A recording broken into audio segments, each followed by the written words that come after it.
Hey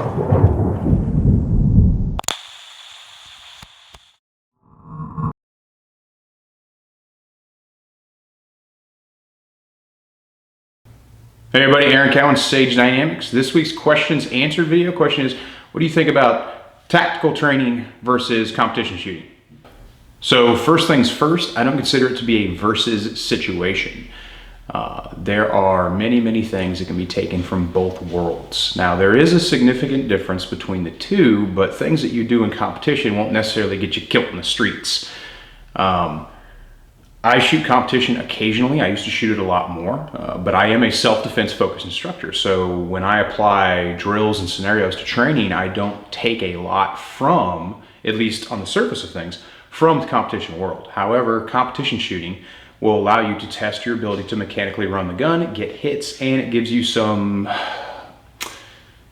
stress in the fact that you usually have time and point penalties for making mistakes. And there's a metric that allows you to see your improvement, which is great. Now, I've done videos in the past about shot timers, and because of the way that I view shot timers, some people feel like I'm anti-competition, and that's not the case at all. I feel like the shot timer is an excellent tool for skill isolation and to measure a metric. However, the shot timer has really no place when it comes to strict self-defense scenario-based training, because there's no metrics in self-defense shooting that you can apply to a situation in which hasn't occurred. Whereas in competition shooting, we have bright line distances, we have certain scenarios that we can intersect, say drills that we can set up, and we can add in that time penalty and so on and so forth. So I really don't feel like it needs to be a versus situation. I think there's a lot of great things that can be taken from the competition side of the house. You want to learn to run a gun faster, that's where you need to go. You either need to go to a competition-based instructor, someone who's grandmastered, or you need to get involved in, IDPA or IPSC or what have you. One of the consistent arguments we have in the shooting community is which side of the house is right, and the answer is neither side is necessarily right. They both have different focuses.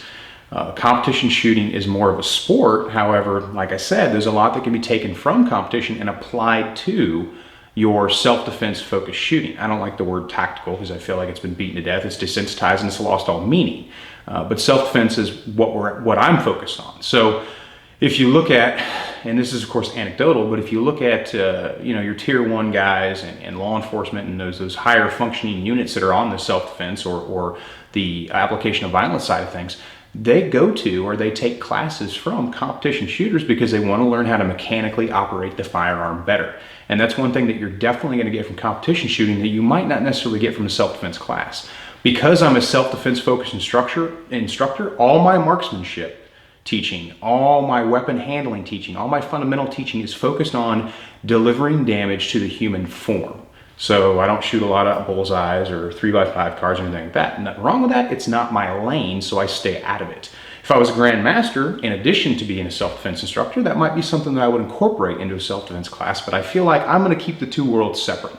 So I don't believe necessarily in the versus conversation because I don't believe that there should be a versus. We're all on the same team. So I encourage everyone, and I encourage every single one of my students after every class to take a class from a performance-based instructor or a competition-based instructor so they can incorporate that skill isolation into their self-defense training. I certainly hope that addresses the topic. I don't feel like anybody on the self-defense side of the house should be looking down on the competition side of the house, and I don't think anybody on the competition side of the house should be looking down on the self-defense side of the house. There's dirt on both sides of the conversation at the extreme ends, and I get that, but we need to meet somewhere in the middle on that, and I think that the more upward thinking shooter already recognizes that. I certainly recognize it. There are great things to be taken from both worlds. Just because an instructor isn't competition focused doesn't mean that he doesn't have a deep respect for the competition side of the house. Most of us instructors, most of my peers, self-defense or competition side, we get along just fine. And I certainly wouldn't discourage anyone from competing just because they took a self-defense class from me. I'm Aaron Cowan with Sage Dynamics. Train accordingly.